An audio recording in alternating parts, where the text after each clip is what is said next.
Hello friends, welcome back जावा learning hub. आज के इस सेशन से हम जावा के अंदर न्यू टॉपिक को शुरू करने जा रहे हैं, जो कि है स्ट्रिंग्स इन जावा। स्ट्रिंग्स क्या होती हैं जावा के अंदर, स्ट्रिंग्स को कैसे हम डिफाइन कर सकते हैं, स्ट्रिंग को हम कैसे यूज कर सकते हैं अपने प्रोग्राम के अंदर, कितने टाइप की स्ट्रिंग होती हैं, स्ट्रिंग में कौन कौन से कॉमन मेथड्स होते हैं जिनको हम यूज कर सकते हैं। तो हम पहले अपने सेशन की शुरुआत थ्योरेटिकल सेशन से करते हैं, उसके बाद हम प्रैक्टिकल सेशन पे मूव करेंगे। तो जैसे कि आप स्क्रीन पे देख पा रहे हो कि strings in Java. In Java, string is an object that represent a sequence of characters. String basically है क्या? Sequence of character है, और string को Java के अंदर एज ए ऑब्जेक्ट ट्रीट किया जाता है। It is a part of java.lang package.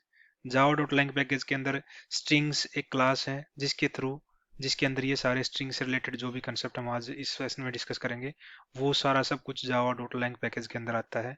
और java.lang पैकेज के अंदर आता है इसलिए बाय डिफॉल्ट हमारे प्रोग्राम्स के अंदर स्ट्रिंग्स से रिलेटेड जो भी मेथड हम एक्सेस करते हैं, जो भी ऑपरेशन परफॉर्म करते हैं, तो वो बाय डिफॉल्ट सभी प्रोग्राम्स के लिए अवेलेबल होता है। Strings in Java are immutable. Immutable का मतलब क्या है? Means once a string object is created its value can not be changed. मतलब क्या है कि एक बार जब हम स्ट्रिंग के ऑब्जेक्ट को क्रिएट कर लेते हैं, तो उस स्ट्रिंग के ऑब्जेक्ट को फर्दर चेंज नहीं किया जा सकता। इसको एक बार, जो स्ट्रिंग इम्यूटेबल वाला कंसेप्ट है उसको एक बार समझेंगे आगे कि क्या इसका रियल मीनिंग है और कैसे ये स्ट्रिंग इम्यूटेबल वर्क्स करता है हमारे प्रोग्राम्स के अंदर। एक बार पहले यहाँ पे देख लेते हैं कि हम स्ट्रिंग्स को कैसे क्रिएट करते हैं। Creating strings, you can create strings in several ways. Basically हम यहाँ पे दो तरीकों को डिस्कस कर रहे हैं स्ट्रिंग को क्रिएट करने के लिए। वैसे स्ट्रिंग को क्रिएट करने के काफी सारे तरीके होते हैं, लेकिन यहाँ पे मेनली जो वाइडली यूज होते हैं जावा प्रोग्रामिंग के अंदर, उन दोनों को ही हम यहाँ पे डिस्कस कर रहे हैं। फर्स्ट क्या है? Using string literals. इसमें क्या करते हैं, नॉर्मली जैसे हमने पीछे एरे का कंसेप्ट पढ़ा था, या उससे पहले नॉर्मल वेरिएबल्स पढ़े थे, कांस्टेंट पढ़े थे, वहां पे क्या करते थे? Data type, variable name, then equal sign, और उसके साथ हम उसकी वैल्यू को असाइन कर सकते थे। यहाँ पे भी वही चीज है। यहाँ पे हमारा डेटा टाइप क्या है? स्ट्रिंग है। यहाँ पे एक str1 नाम का एक वेरिएबल लिया हमने जिसकी डेटा टाइप स्ट्रिंग है, उसको यहाँ पे हेलो वर्ल्ड असाइन करवाया है। जब हम इसको ऐसे इस वे में स्ट्रिंग को क्रिएट करते हैं तो उसको बोलते हैं स्ट्रिंग लिटरल्स, कि हमने स्ट्रिंग को स्ट्रिंग लिटरल्स के थ्रू क्रिएट किया है। और जब भी हम स्ट्रिंग लिटरल्स के थ्रू किसी भी स्ट्रिंग को क्रिएट करते हैं, तो वो हमारा बाय डिफॉल्ट जो एक जावा के अंदर या हमारी मेमोरी के अंदर एक मेमोरी होती है जिसको बोलते हैं स्ट्रिंग पूल या string constant. By default string जब लिटरल क्रिएट होता है with the help of string literals, तो वो पर्टिकुलर वेरिएबल, वो पर्टिकुलर ऑब्जेक्ट हमारे स्ट्रिंग के अंदर जो स्पेशल मेमोरी है, या हमारे जावा के अंदर जो स्पेशल मेमोरी है स्ट्रिंग पूल, उसके अंदर जाके वो ऑब्जेक्ट क्रिएट होता है। फर्दर हम स्ट्रिंग पूल में और जो मेन स्ट्रिंग जो एक हीप मेमोरी होती है उसमें क्या डिफरेंस होता है, तो उसको फर्दर हम डिटेल में समझेंगे। लेकिन फिलहाल इतना याद रखो कि यहाँ पे जब भी हम स्ट्रिंग लिटरल्स की हेल्प से स्ट्रिंग का कोई ऑब्जेक्ट क्रिएट करते हैं, तो वो डायरेक्टली हमारे स्ट्रिंग पूल में जाके क्रिएट होता है, सेव होता है। सेकेंड मेथड होता है स्ट्रिंग को क्रिएट करने का बाय यूजिंग न्यू कीवर्ड। जैसे कि आप यहाँ पे देख रहे हो स्ट्रिंग str2, हमने स्ट्रिंग का डेटा टाइप का एक न्यू वेरिएबल लिया यहाँ पे string2, और उसमें न्यू कीवर्ड से हमने एक स्ट्रिंग क्रिएट करवाई है, और वहां पे एक वेरिएबल असाइन करवाया है, उसके अंदर स्ट्रिंग के अंदर वैल्यू असाइन करवाई है हेलो वर्ल्ड। यहाँ पे आप देखोगे, नॉर्मली देख पा रहे हो आप, यहाँ पे कोई खास डिफरेंस लग नहीं रहा है यहाँ पे। लेकिन क्या होता है, जब भी हम न्यू कीवर्ड के साथ स्ट्रिंग को क्रिएट करवाते हैं, तो हमारा एक न्यू ऑब्जेक्ट क्रिएट होता है। और न्यू ऑब्जेक्ट क्रिएट का होता है, एक जो सेकंड मेमोरी मैंने डिस्कस किया था पीछे, हीप मेमोरी, वो सेकंड ऑब्जेक्ट या फिर वो ऑब्जेक्ट जो न्यू कीवर्ड के साथ है, जो हम अपनी स्ट्रिंग को क्रिएट कर रहे हैं, तो उस टाइम पे जो ऑब्जेक्ट क्रिएट होता है वो डायरेक्टली हमारे हीप मेमोरी के अंदर वो ऑब्जेक्ट क्रिएट होता है। और फर्दर अगर हम सेम, मतलब एक तरीके से इसमें कुछ मॉडिफिकेशन करते हैं str2 में, तो वो फर्दर जाके हमारे हीप मेमोरी में ही वो उसको चेंज करते हैं। अब यहाँ पे कंसेप्ट आ रहा है स्ट्रिंग इम्यूटेबिलिटी। स्ट्रिंग, जैसे मैंने ऊपर बताया स्ट्रिंग इम्यूटेबल होता है, तो यहाँ पे दिखा रहा है कि स्ट्रिंग इम्यूटेबिलिटी होता क्या है। इन जावा, once a string is created, it can not B modified. जैसे हमने पीछे ऊपर डिस्कस किया था कि जावा के अंदर जब एक स्ट्रिंग का ऑब्जेक्ट क्रिएट कर लेते हैं तो वो कभी दो फर्दर मॉडिफाई नहीं कर सकते हम उसको। If you attempt to modify a string, a new string object will be created instead pointing to the same object. या कुछ हम उसके जो अंदर मॉडिफिकेशन करेंगे उस पर्टिकुलर ऑब्जेक्ट के अंदर, तो उस ऑब्जेक्ट के अंदर या उस पर्टिकुलर स्ट्रिंग के अंदर तो कोई चेंज नहीं होएगा, लेकिन जो हम चेंज परफॉर्म कर रहे हैं उस चेंज के साथ में हमारे पास एक न्यू ऑब्जेक्ट क्रिएट हो जाएगा। मीन्स वही हुआ, जैसे कि आप एग्जांपल देख रहे हैं, आप स्ट्रिंग S1 के अंदर हमने पहले एक हेलो असाइन करवाया। अगर हम फिर फर्दर S1 जो का स्ट्रिंग जो वेरिएबल है उसको मॉडिफाई करवाते हैं, जैसे कि हमने यहाँ पे S1 के अंदर फर्दर वर्ल्ड वर्ड ऐड करवा दिया, अपेंड करवा दिया, तो इससे क्या हुआ, S1 now pointing to a new string object जिसके अंदर वैल्यू क्या है, hello world. Even though the variable S1 seems to be modified, जैसे कि हमारा S1 वेरिएबल मॉडिफाई हो चुका है, the original string hello remains unchanged. यहाँ पे क्या हुआ है, S1 फर्दर एक न्यू ऑब्जेक्ट को पॉइंट कर रहा है, ना कि जो एग्जिस्टिंग हमारा था हेलो उसको पॉइंट कर रहा है। मॉडिफाई होगी हमारी यहाँ पे, लेकिन मॉडिफाई होगा जो एक नया ऑब्जेक्ट क्रिएट हुआ है S1, और वो नया ऑब्जेक्ट एक नई मेमोरी लोकेशन को पॉइंट आउट करवा रहा है। ये एक स्ट्रिंग इम्यूटेबिलिटी का कंसेप्ट है। फर्दर आने वाले सेशंस में हम देखेंगे कि एक्चुअल में जो दो मेमोरी हमने यहाँ पे डिस्कस की थी, हीप मेमोरी और एक स्ट्रिंग पूल या स्ट्रिंग कांस्टेंट पूल बोलते हैं उसको, इन दोनों मेमोरी में डिफरेंस क्या होता है, कहाँ पे कौन सा वेरिएबल स्ट्रिंग कांस्टेंट पूल में जाके क्रिएट होता है, सेव होता है, और कौन सा डायरेक्टली हीप मेमोरी में सेव होता है। ये कंसेप्ट हम फर्दर एक डिटेल सेशन में डिस्कस करेंगे, इन दोनों का डिफरेंस, दोनों मेमोरी का भी डिफरेंस भी, और कैसे और कब ये यूज होती है। फर्दर हम नेक्स्ट स्लाइड पे कुछ जो कॉमन मेथड होते हैं स्ट्रिंग के अंदर यूज होते हैं उनको एक बार डिस्कस कर लेते हैं थ्योरेटिकल पॉइंट ऑफ व्यू से, और फिर नेक्स्ट सेशन में हम उन्हीं पर्टिकुलर मेथड्स को यूज करके एक प्रोग्राम बनाएंगे और उनका रियल यूज हम अपने प्रोग्रामिंग लैंग्वेज में अपने जावा प्रोग्राम के अंदर समझेंगे। तो एक बार डिस्कस कर लेते हैं उन कॉमन मेथड को। जैसे कि यहाँ पे आप देख रहे हो कॉमन स्ट्रिंग मेथड्स जो कॉमनली यूज होते हैं जब हम स्ट्रिंग का यूज करते हैं अपने प्रोग्राम के अंदर। फर्स्ट मेथड आता है length, returning the length of the string. जब भी हमें स्ट्रिंग की लेंथ कैलकुलेट करवाने की, उस पर्टिकुलर स्ट्रिंग की क्या लेंथ है, तो हम एक लेंथ मेथड है स्ट्रिंग के अंदर जिसको हम, जो हमारी स्ट्रिंग की लेंथ जिसकी चाह रहे हैं वो डॉट लेंथ, जब हम ये मेथड अप्लाई करेंगे लेंथ वाला इसके ऊपर, तो हमें ये रिटर्न करेगा इंटीजर टाइप। इंटीजर टाइप क्या हो गया कि उस स्ट्रिंग की लेंथ कितनी है, कितने नंबर ऑफ कैरेक्टर्स उसके अंदर है, तो वो हमें इंटीजर में रिवर्ट करेगा, और उसको हमें सेव करवाने के लिए इंटीजर टाइप का एक वेरिएबल क्रिएट करना पड़ेगा पहले। सेकंड मेथड हमारे पास आता है कैर eight.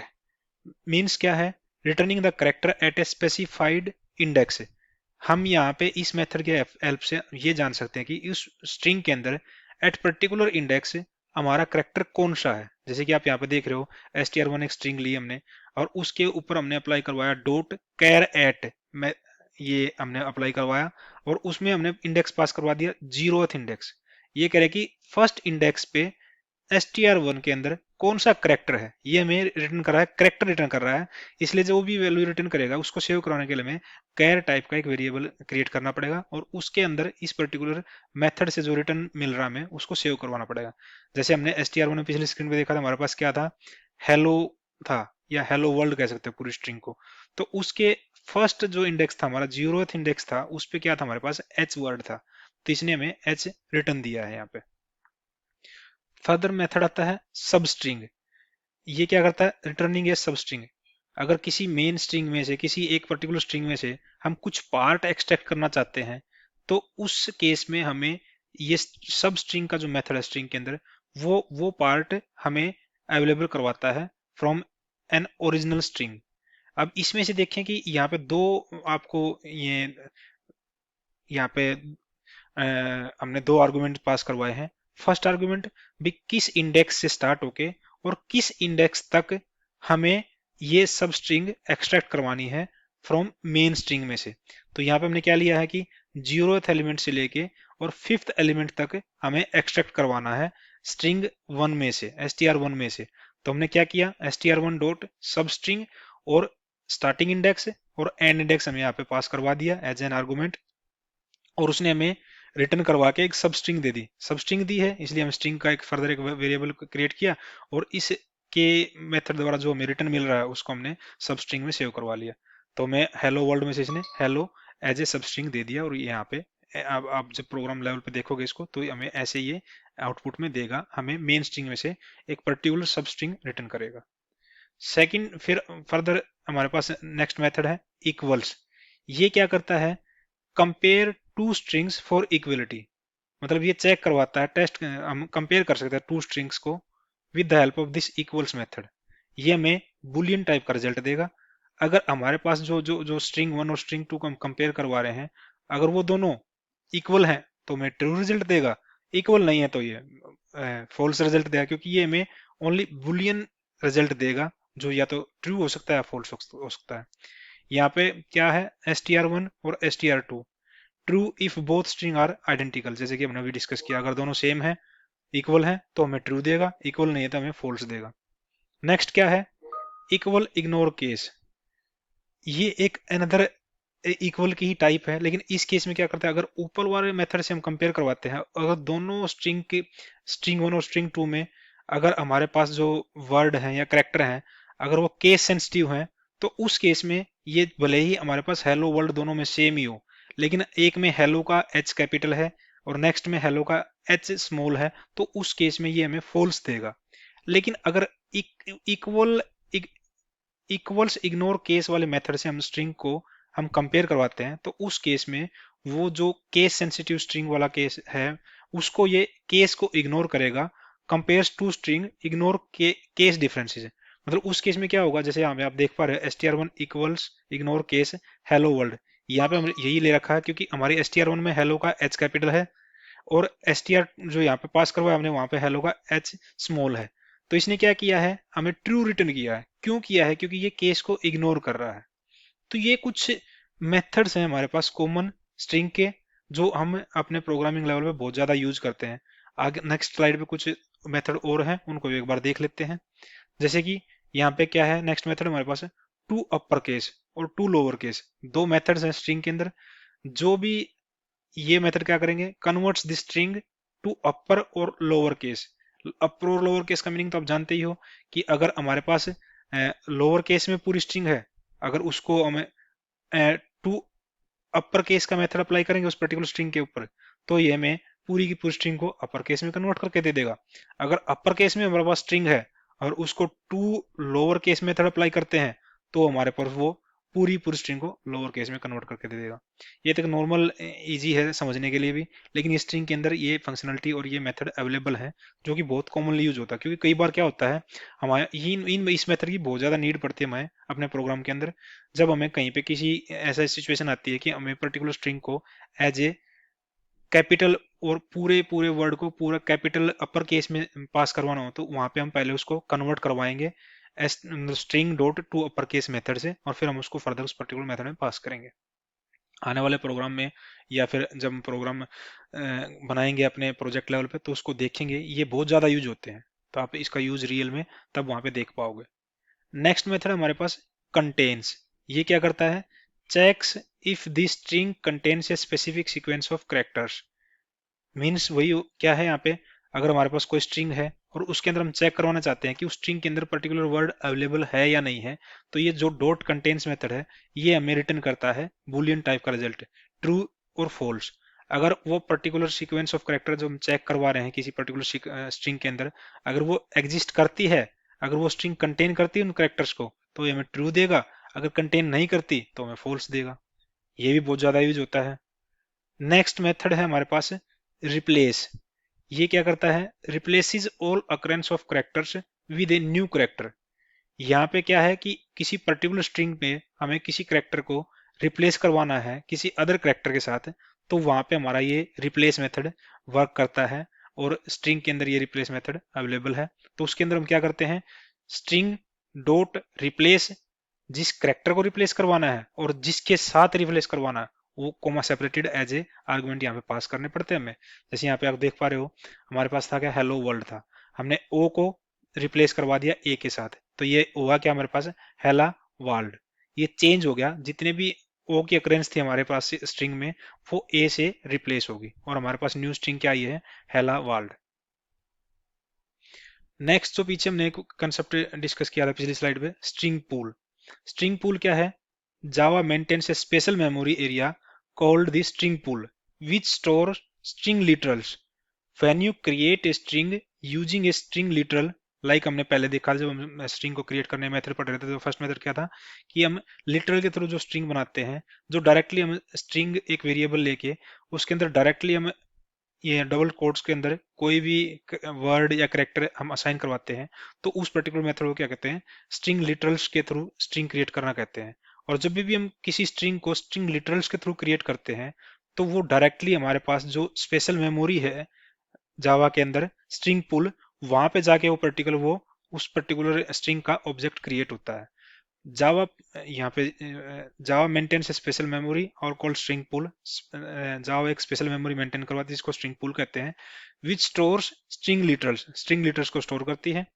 When you create a string literals using a literal like this, Java first check the pool. Java पहले पुल चेक करेगी, जो स्ट्रिंग पुल है, जो स्पेशल मेमोरी है, उसको चेक करेगी। If the string already exist, it returns a reference to the existing string instead of creating new one. अगर पहले से ही हमारे पास वो पर्टिकुलर स्ट्रिंग, जो सेम स्ट्रिंग हमने क्रिएट की है, अगर वो पहले से एग्जिस्ट करते हैं हमारे पास स्ट्रिंग पूल में, तो उसी सेम स्ट्रिंग का रेफरेंस हमें रिटर्न करेगा string, instead of creating new, उसके बजाय कि नया क्रिएट करने के लिए, विच हेल्प सेव मेमोरी। क्योंकि इससे क्या होगा, डुप्लीकेशन नहीं होगी। ले अगर हमारे पास पहले से ही कुछ स्ट्रिंग पूल के अंदर है, अगर उसी को हम दोबारा क्रिएट कर रहे हैं, तो हमारे जो जावा के अंदर जो मेमोरी मैनेजमेंट सिस्टम है, जो एक मैकेनिज्म है जिसको हम बोलते हैं मतलब स्ट्रिंग पूल, वो क्या करता है, उस केस में पहले चेक करेगा स्ट्रिंग पूल के अंदर, अगर वो पर्टिकुलर सेम लिटरल एग्जिस्ट करता है तो उसका रेफरेंस दे देगा, नहीं करता तो न्यू क्रिएट होएगा। इससे क्या होगा, हमारी मेमोरी सेव हो रही है। तो ये जितने भी कॉमन मेथड्स थे और स्ट्रिंग के अंदर जो हम कैसे स्ट्रिंग को क्रिएट करते हैं, कैसे स्ट्रिंग को इनिशियलाइज कराते हैं, कैसे स्ट्रिंग को इन मेथड्स के थ्रू मैनिपुलेट कर सकते हैं, तो ये एक नेक्स्ट सेशन में इन सारे कॉमन मेथड के ऊपर एक प्रोग्राम बनाएंगे और फिर फर्दर हम उस प्रोग्राम की हेल्प से स्ट्रिंग के कंसेप्ट को समझेंगे। नेक्स्ट स्लाइड में और नेक्स्ट सेशन में हम स्ट्रिंग के अदर कंसेप्ट को देखेंगे कि स्ट्रिंग के अंदर कौन कौन से इंटरफेसेस होते हैं, कौन कौन सी क्लासेस होती है स्ट्रिंग के अंदर। लेकिन ये हम वन बाय वन कवर करेंगे, सेशन बाय सेशन, क्योंकि स्ट्रिंग अपने आप में काफी वाइड कंसेप्ट है और एक सेशन में हम उसको कवर नहीं कर सकते। तो फिलहाल इस सेशन, थ्योरेटिकल सेशन को हम यहीं पे एंड करते हैं और नेक्स्ट सेशन में हम प्रैक्टिकल सेशन में स्ट्रिंग के कॉमन मेथड्स का, स्ट्रिंग को कैसे क्रिएट कर सकते हैं, कैसे इनिशियलाइज कर सकते हैं, उनका यूज एक प्रोग्राम के थ्रू देखेंगे। और फिर फर्दर उससे नेक्स्ट सेशन में हम interfaces and classes in string discuss करेंगे, फर्स्ट थ्योरेटिकल वे में, देन प्रैक्टिकल वे में। Till then, thank you, thanks for watching.